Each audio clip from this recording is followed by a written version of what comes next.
요한복음 11장 38절에서 46절. 이에 예수께서 다시 속으로 비통히 여기시며 무덤에 가시니 무덤이 굴이라 돌로 막았거늘. 이제 나사로가 살아나는 모습을 보여주고 있습니다. 이 사건은 그냥 보통 사건이 아니고 예수님의 십자가 지는데 지극히 중요한 사건인 것을 알 수 있습니다. 어제는 하나님의 영광을 위해서 죽을 죽음이다. 죽을 병이 아니다. 그래 놓고 그 죽음은 하나님의 영광을 위해 죽음이다 라고 얘기했을 때 사람들은 그게 무슨 말인지 알아듣지를 못했습니다. 어떤 죽음이 하나님을 영광스럽게 하는 죽음인지 몰랐지만 우리는 묵상하고 있는 우리들은 그게 무슨 말인지 압니다. 죽음을 이긴다는 것은 최고의 영광이고 죽었지만 안 죽고 3일 뒤에 살아난다는 것은 하나님께 큰 영광이 되는 거고 큰 기쁨이 되는 거고 우리의 최고의 최종 목표가 되는 것입니다. 우리는 안 믿으니까 별로 감각이 없는 거예요. 뭐 살아나든지 말든지 이렇게 생각하면 그것은 믿음이 없는 거고 바라지 않는 겁니다. 믿음이 있으면 그 바라는 것을 믿음으로 했을 때 그게 현실로 나타나는 게 믿음은 바라는 것들의 실상이요. 그렇게 말하는 겁니다. 만약에 믿음이 없다면 우리는 현실적으로 나타나도 보지를 못하는 겁니다. 그러나 믿음이 있기 때문에 나타났을 때 볼 수 있는데 그것은 우리가 바라지 않는 믿음이 있느냐, 바라지 않고 무엇을 믿는다고 해가지고 그 현실을 나타낼 수 있느냐, 그렇지 않습니다. 그러니까 바라지 않고 믿는 건 없는 거죠. 바라는 믿음, 소망을 가진 믿음, 그게 중요한데 그것은 바로 눈에 보인다는 거죠. 그게 실상이라는. 히브리서에서 그 얘기하는 것은 아브라함의 믿음이 실상이었다라고 얘기하는 겁니다. 그 아들 이삭을 낳기 전에부터 네가 하늘의 별과 같이 바다의 모래알과 같이 많은 후손이 생길 거다라고 얘기할 때 그것을 바라고 믿었기 때문에 우리의 조상은 아브라함이라고 말할 수 있는 거죠. 근데 그 믿음이 없다면 어떻게 아브라함을 우리 조상이라고 할 수 있습니까? 그게 우리에게 그 믿음이라는 게 있기 때문에 실제로 아브라함의 후손 모래알 같이 많은 백성 중에 하나가 됐다는 사실을 말하고 있는데 그만큼 믿음이 중요한 건데 성경은 다 믿음을 강조하고 있지만 그 중에서 어떻게 믿어야 되고 어떤 것을 믿어야 되는가를 오늘 말해주고 있습니다.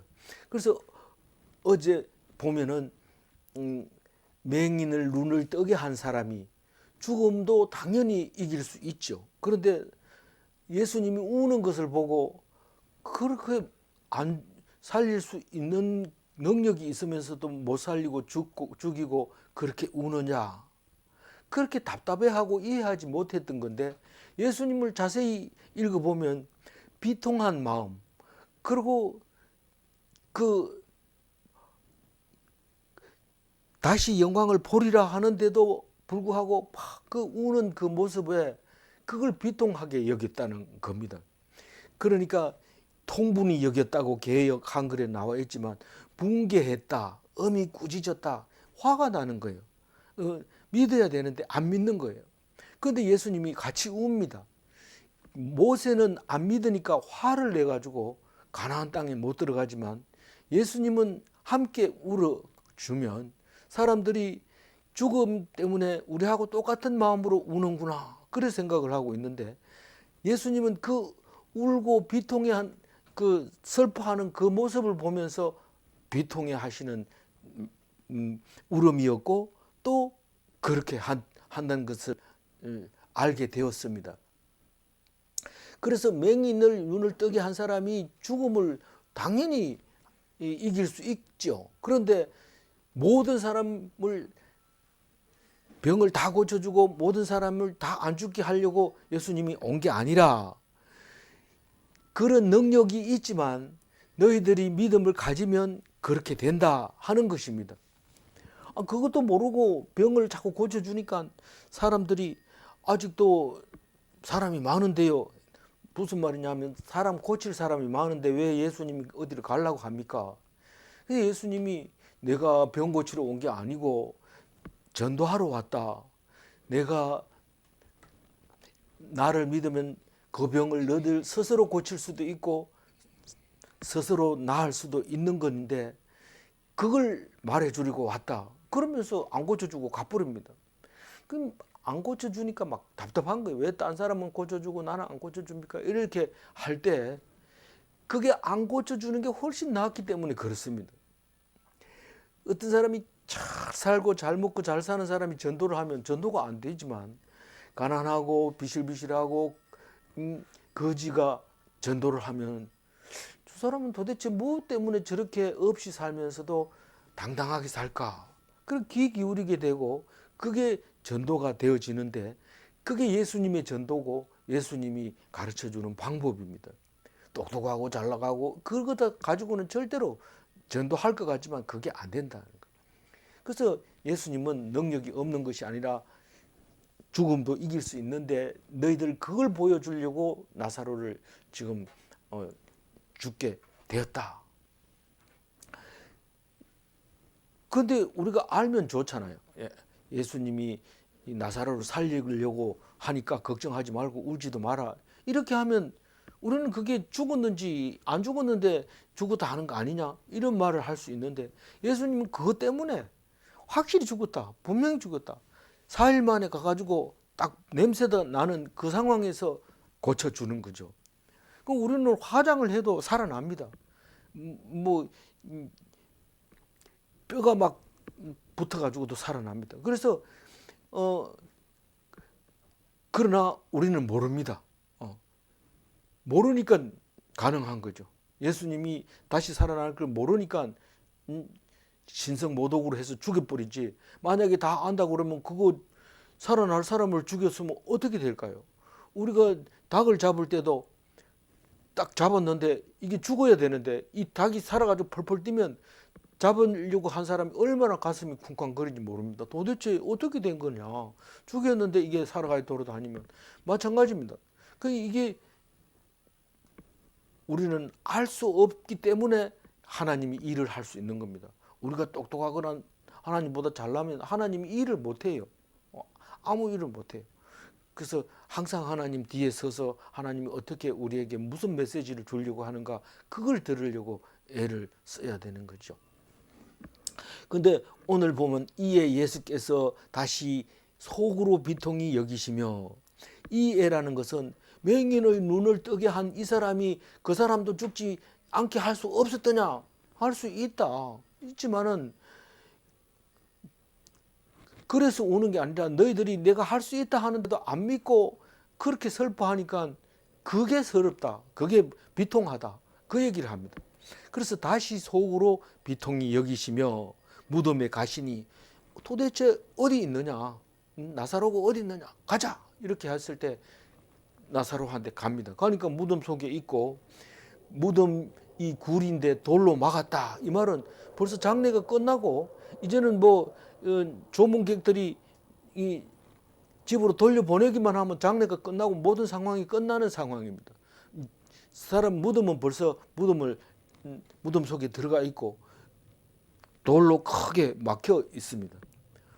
그러니까 예수님이 그 앞에 와가지고 명령을 하죠. 39절을 읽어봅니다. 예수께서 이르시되 돌을 옮겨 놓으라 하시니 그 죽은 자의 누이 마르다가 이르되 주여 죽은 지가 나흘이 되었음에 벌써 냄새가 나나이다. 돌을 옮겨 놓는다고 하는 것은 이제 예수님이 사역을 하기 위해서 길을 열어주는 거죠. 그래서 그걸 열어라 이렇게 명령을 합니다.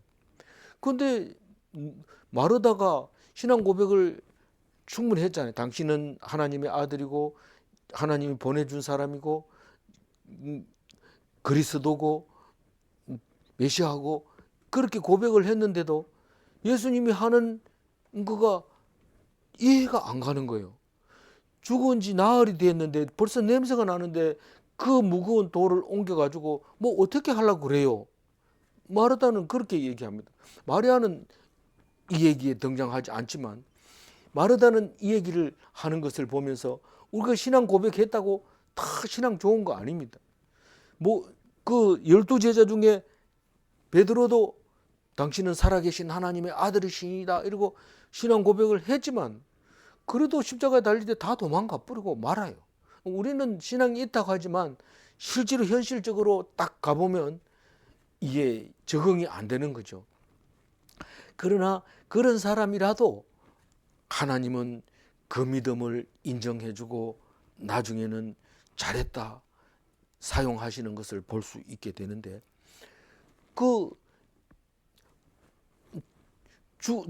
완전히 죽어가지고 냄새 나는 거는 못 살린다고 생각해요.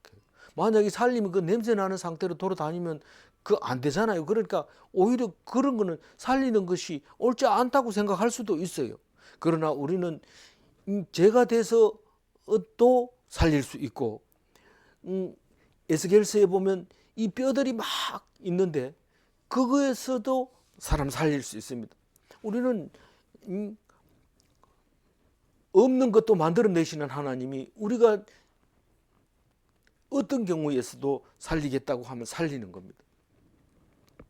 그래서 창조하신 권능의 하나님이 예수님의 영광을 위하여 다시 살릴 겁니다. 이제 냄새가 나지만 살릴 겁니다. 40절 읽어봅니다. 예수께서 이르시되 내 말이 네가 믿으면 하나님의 영광을 보리라 하지 아니하였느냐 하시니 네가 믿으면 하나님의 영광을 보리라고 얘기를 했는데 왜 내 말을 안 듣고 옮겨 놓으라 하는데 안 옮기고 지금 말이 맞냐? 냄새가 난다고 해가지고 내가 못 살릴 것 같으냐? 믿음은 이루어지지 않는 게 없습니다. 믿음은 다 이루어집니다. 그래서 믿음은 바라는 것들의 실상이요 보지 못하는 것들의 증거라고 얘기하는 겁니다. 뭐 믿음이 없으면 실상을 보고도 모릅니다. 그러나 실상은 눈에 보이는 거고 믿음 그 보이는 것을 보여줬는데도 안 믿습니다. 오늘 이 사건을 놓고도 나사로가 살아났으면 사람들이 믿어야 되는데 나사로가 살아난 것을 믿는 것이 아니라 믿는 사람이 많으니까 이걸 어떻게 합니까 하고 대적하게 되는 것을 볼 수 있습니다. 믿는 게 문제지 살아난 게 문제가 아닙니다. 지금 그것을 살아난 것을 믿는 사람과 살아난 것을 믿지 않는 사람들 간의 문제가 성경에 기록하고 있는 것이죠. 그래서 두려워하지 말고 믿기만 하라. 이 얘기는 여기만 나오는 게 아니고 야이로의 딸이 병들었다고 고쳐달라고 할 때 예수님이 빨리 안 가니까 속이 터져가지고 그렇게 할 때 회당장 보고 두려워하지 말고 믿기만 하면 딸이 구원을 얻는다. 그 얘기를 하게 됩니다. 우리는 믿음이 얼마나 중요한지 모릅니다. 믿음이 있으면 그 실상을 보게 되고 실상을 본 사람은 큰 영광을 얻지만 그거를 못 본 사람은 복을 줘도 모르고 그거는 당연한 거고 그거 말고 다른 걸 달라 하는데 안 줍니다. 그 믿음이 없으니까. 그러면 믿음은 돈으로 계산한다 하면 말을 할 수 없습니다. 엄청 비싼 겁니다. 41절 읽어. 돌을 옮겨 놓으니 예수께서 눈을 들어 우러러 보시고 이르시되 아버지여 내 말을 들으신 것을 감사하나이다. 돌을 옮겨 놓는다는 얘기는 이제 말씀을 듣는다는 거예요. 순종한다는 얘기예요. 말도 안 되는데 돌을 옮깁니다. 그 옮길 때 그리 쉽습니까? 여자가 옮겨냅니까? 예수님은 또 원래 무의도식 하시는 분이라서 그런 일을 안 합니다. 옮겨 놓으라 하면 옮겨 놔야 됩니다. 그게 명령입니다. 하나님처럼 명령합니다. 그럼 말씀에 순종하면 믿음이 있어야지 순종을 하지. 믿음이 없는 사람은 그 말로 그래 냄새 나는데 이러면서 안 옮깁니다. 그런데 옮겨 놓습니다. 그러니까 예수님이 바로 이제 사역을 시작하는데 어떻게 시작할까요? 눈을 들어 우러러 보시고 눈을 들어 뭐를 우러러 봤어요? 하늘을 우러러 하나님께 이 말입니다. 눈을 들어 하나님께 하나님을 우러러 기도를 하는 거죠. 이 아버지여 내 말을 들으신 것을 감사하나이다. 아직 살아나지도 않았는데 내 말을 들었다고 얘기를 해요. 내 말을 들었다는 것은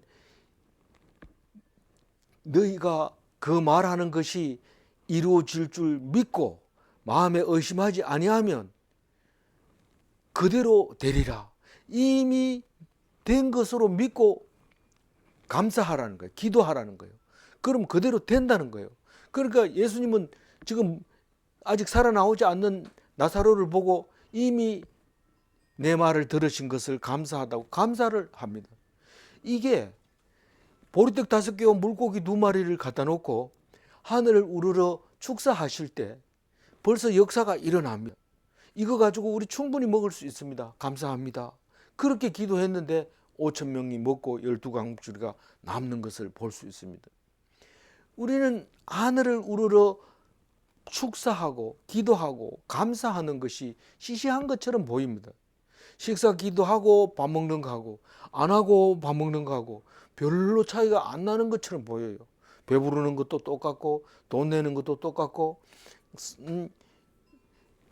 맛있는 것도 똑같고 다 똑같았는데 기도하고 한 것은 엄청 많은 사람이 풍성하게 먹고 또 남는 것이지만 기도를 안 하고 먹으면 먹고도 다른 식당이 더 맛있다 하더라. 또 이거 가지고 양이 부족하다.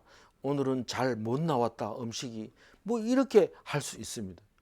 그래서 그게 믿음이라고 하는 것은 돈으로 바꿀 수가 없어요. 엄청난 겁니다. 근데 아무에게나 믿음을 주는 건 아니지만 어쨌든 믿음의 그 가치가 대단하다 하는 것을 우리가 알고 있어야 됩니다. 대단할 정도가 아니고 엄청 큰 것이죠.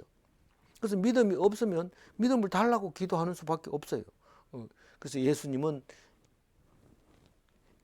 감사 기도를 드리고 42절에 읽고 항상 내 말을 들으시는 줄을 내가 알았나이다.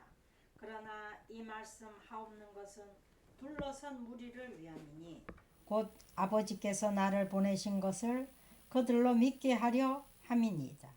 그러니까 항상 내 말을 들으시는 줄 내가 알았나이다. 이 말은 하나님하고 예수님하고 두 사람 사이의 이야기입니다. 딴 사람이 들을 필요가 없어요.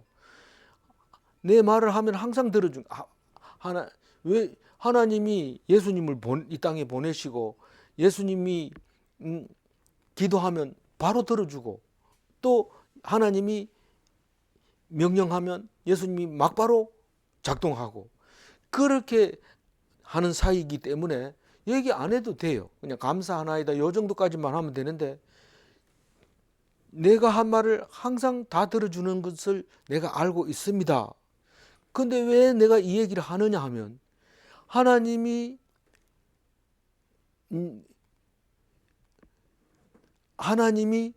나를 보내시고 하나님의 아들이라는 것을 믿게 하려고 누가 듣는 사람에게 듣는 사람 무리들이 그것을 듣게 하기 위해서 내가 하나님께 얘기하는 거라고 얘기하고 있습니다. 그렇게 다른 건 몰라도 하나님과 내가 기도하는 것을 딴 사람이 듣도록 기도하는 게 좋습니다. 내가 저기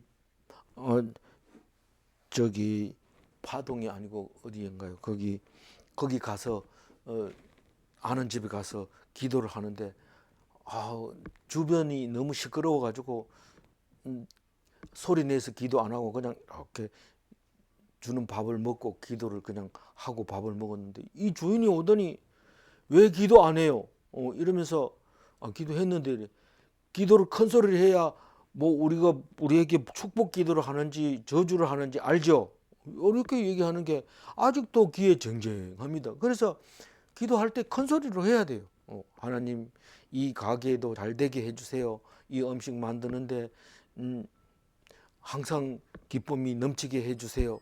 이렇게 하고 손님들도 많이 오게 해주세요. 이렇게 기도하면 주인이 그 소리를 듣고 있다가 반찬도 더 나오고 인사도 잘하고 나도 교회 나간다 이러면서 자랑스럽게 얘기를 합니다.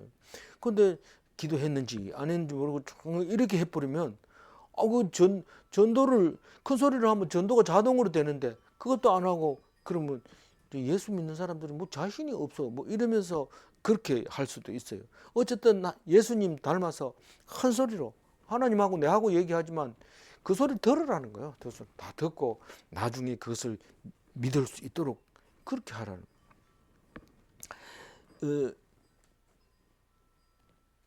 43절을 읽어봅니다. 이 말씀을 하시고 큰 소리로 나사로야 나오라 부르시니 큰 소리로 나사로야 나오라 이러는 거는 죽음의 권세를 이긴 거예요.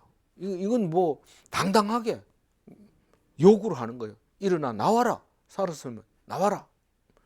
이렇게 하는데 그 예수님이 이 귀신을 쫓을 때도 큰 소리로 야단치고 열병을 또 야단칠 때도 있습니다. 예수께서 가까이 서서 열병을 꾸짖으신데 병이 떠나고 여자가 곧 일어나 그들에게 수종드니라. 누가복음에 보면 베드로의 장모가 병이 들었을 때 열병이 났을 때 가가지고 쫓아내는 것을 볼 수 있습니다. 예수님은 뭐 그렇게 일도 안 하고 그렇게 능력이 있어가지고 그렇게 사람들에게 칭송을 받습니까? 능력 있는 사람이 부지런히 뭐 일하거나 뭐 돌을 굴린다든가 뭐 열병하고 싸워가지고 한참 있다 이긴다든가 이렇게 안 합니다. 능력 있는 사람은 그냥 명령으로 나사로야 나오라 이러면 딱 나옵니다. 죽은 사람이 눈도 가려져 있고 발도 다 묶어놨는데 이게 넘어지지도 안 하고 앞이 안 보이는데도 걸어서 나옵니다.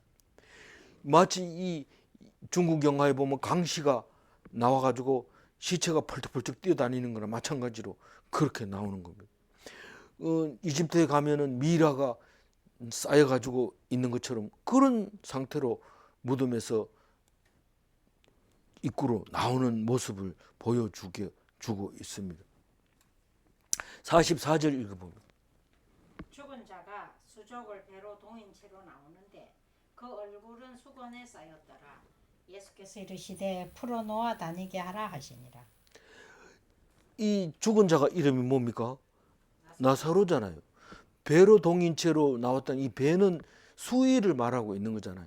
죽은 사람을 옷이 배인데 이거를 돌돌 말아가지고 그냥 장례를 치렀습니다.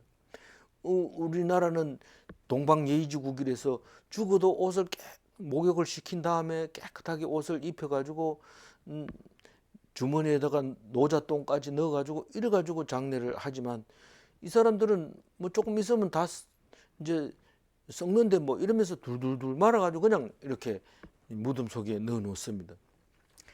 근데 얼굴도 다 쌌죠. 얼굴하고 발하고 다 쌓여 있었죠. 그런데 나옵니다. 얼굴 다 쌓여졌는데 나오는 거죠. 이 시체인 줄 알았는데 나오는 거 보니까 시체는 아닌 것 같아요. 그래서 예수님이 풀어놓아 다니게 하라 이렇게 그 예수님이 부활하셨을 때는 그 수위가 머리에 쌌던 수건은 세마포와 함께 놓이지 않고 딴 곳에 개켜 있더라.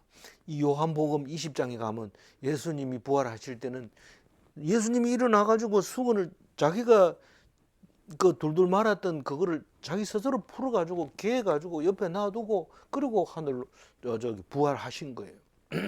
갈릴리로 가셨죠. 일어나자마자 가고 천사들이 앉아가지고 찾아오는 사람들한테 갈릴리로 간다고 했다. 왜 여기서 찾지 마라. 그렇게 얘기를 하죠.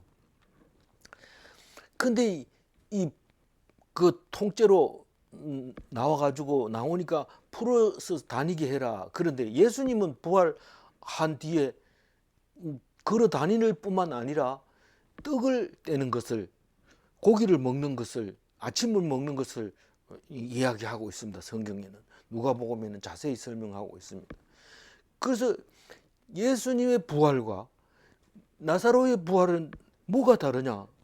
예수님은 부활하신 다음에 하늘로 올라가는 첫 번째 부활의 첫 번째 열매가 되기 때문에 나사로는 살아나도 천국에는 하늘은 못 가고 이제 죽습니다. 죽고 난 다음에 예수님이 부활을 제일 먼저 하고 그 다음에 믿는 자들이 일어나서 하늘로 올라갑니다.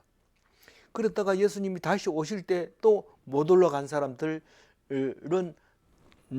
그때 먼저 올라가고 우리가 살아있는 사람이 하늘에서 만나서 올라가는데 그걸 휴거라고 하는데, 그래서 살아서 믿는 사람이 예수님을 오는 걸 보면 안 죽고 영원히 살지만, 예수님이 오시기 전에 기다리다 죽었으면 죽은 자 가운데서 다시 살립니다. 죽어도 살고 살아서 믿는 자는 영원히 사는, 몸이 살고 다시 사는 것을 믿는 우리들에게 귀한 말씀이라는 것을 알게 해주고 있습니다.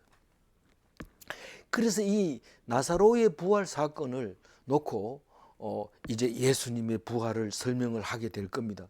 예수님이 부활하실 때는 그렇게 나사로가 부활하는 것처럼 설명을 해줄 수도 없고 상황을 보여줄 수는 없지만 이와 같이 부활할 거다라는 것을 우리에게 보여주시고 있는 거죠.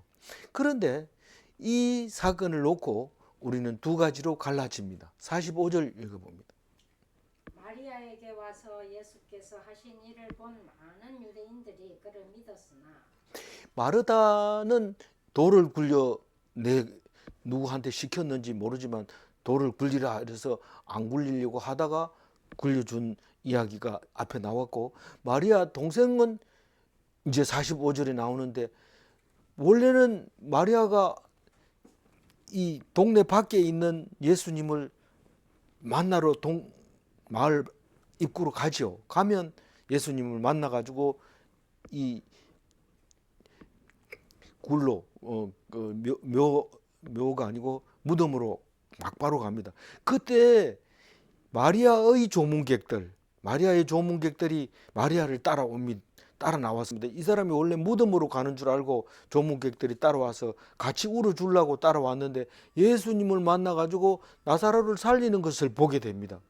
그래서 마리아에게 와서 예수께서 하신 일을 본 많은 유대인이 그를 믿었으나, 그 믿은 사람 중에는 마리아 조문객이 가장 대부분이라고 말하고 있습니다. 물론 마르다도 그걸 보고 있었지만 마르다가 믿었다는 얘기는 안 하고 있어요. 하고 있지 않는데, 그럼 믿은 거냐 안 믿은 거냐 그거는 우리가 말 안 하고 있는 거지 우리는 알 필요도 없어요. 어쨌든 마리아의 조문객들이 믿었다, 이 말은 우리는 이제부터 많은 유대인들이 믿겠구나, 점점 많아지겠구나 이렇게 생각하지만 현실은 그런 게 아닙니다.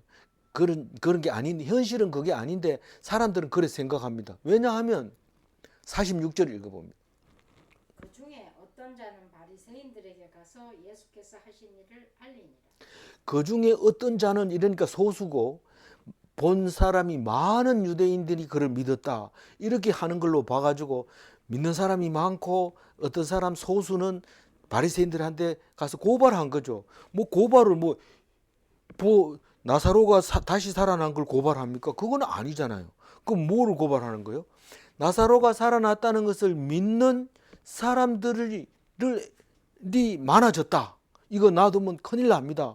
그리고 바리새인들에게 가서 고발을 하는 거죠. 그러니까 이 사건은 신자와 불신자로 나눠지는 사건인데, 신자는 마리아의 조문객 중에서 많은 유대인이라고 표현을 하고, 불신자는 많은 사람이 지금 예수의 하는 일을 따르고 추종하니까 이거 큰일 났습니다. 바리새인들이여 어떻게 할 겁니까? 라고 고발하는 사람이 있는 두 가지입니다. 그러니까 이것은 나사로가 살았느냐 죽었냐 이 얘기가 아닙니다. 살았냐 죽었냐 그게 아니고, 예수님을 따라가는 사람들이 많이 생겼으니까 바리새인들 당신 어떻게 할 겁니까? 예수님을 구주로, 그리스도로, 메시아로 섬길 겁니까? 그걸 정해야 될 거 아닙니까? 라고 많은 사람들, 어떤 자들이 바리새인들에게 고발하러 가는 겁니다. 이제 예수님이 십자가에 달릴 2개월 전인데 이 사람들이, 바리새인들이 듣고 나사로도 죽여야 되고 예수님도 죽여야 되는 막강한 일이 생겨버리고 맙니다. 그래서 이 사건은, 나사로를 살린 사건은 믿는 자에게는 큰 믿음을 점점 더해주고 불신자에게는 점점 알 수 없는 사건으로 가고 있습니다. 그래서 믿는 자는 하나님께 영광이 되는 사건이고 불신자에게는 걸려 넘어지는 사건이 됩니다. 걸려 넘어진다는 것은 모르니까 예수님이 뭐 해서 지금 신성 모독을 하고 있으니까 죽여야 됩니다. 만약 알았다면 못 죽이죠. 어떻게 죽입니까? 그럼 모르니까 죽입니다. 그냥 몰라야 돼요. 그래야 되는데 우리도 무슨 일을 놓고 기도를 막 하는데 알려주세요. 알려야지 내가 어디로 갈 거 아닙니까? 하나님 알려주세요. 이러지만 안 알려줍니다. 알려주면 내가 할 일을 못한다. 내가 하는 일을 잘 봐라. 그렇게 하려면 오직 믿음만 가지고 따르는 수밖에 없습니다. 하나님을 따르면서 믿음이 없다면 그것은 굉장히 위험하고, 하나님을 따르면서 믿음을 가진다면 어떤 경우라도 안전하고 평화롭고 기쁘고 영광스럽고 은혜가 되는 것이죠. 오늘 말씀 중에서 42절 읽고 마무리하겠습니다. 항상 내 말을 들으시는 줄을 내가 알았나이다. 그러나 이 말씀을 하옵는 것은 둘러선 무리를 위함이니. 그렇게 말씀하실 때 아버지는 아들의 말을 듣습니다. 이렇게 말할 수 있습니다. 하나님은 예수님의 말을 항상 듣습니다. 질문합니다. 예수님의 기도를 듣도록 하는 이유는 믿게 하려는 것인가? 두 번째 질문합니다. 기도가 없는 표적은 거짓일 수 있는가? 기도 없이 표적을 보면 모릅니다. 그게 표적인지 하나님이 준 표적인지. 근데 기도를 하고 나면 그게 하나님이 줬다는 사실을 알게 되는 것입니다. 기도하겠습니다. 하나님 감사합니다. 나사로를 살리는 사건을 통해서 믿는 자는 더욱 은혜를 받고 믿는 자는 더욱 하나님의 은혜를 깨닫고 영광을 얻지만 불신자들에게는 더욱더 있어서는 안 될 일이고 당장 없애야 되는, 마무리해야 되는 이런 사건인 것을 하나님이 우리에게 보여주었습니다. 우리가 무슨 사건을 놓고 우리가 해결하려고 하면 반드시 그게 우리에게 죄가 되고 우리에게 범법이 된다는 사실을 기억하게 도와주옵소서. 오직 주님이 죽이면 죽고 살리면 살고 하나님께만 맡기고 순종하는 삶을 살 수 있도록 우리들에게 믿음을 주시고 우리들에게 하나님의 영광을 나타내게 도와주시옵소서. 온전히 주님만 의탁하고 감사하며 우리 주 예수 그리스도 이름으로 기도 올리옵나이다. 아멘.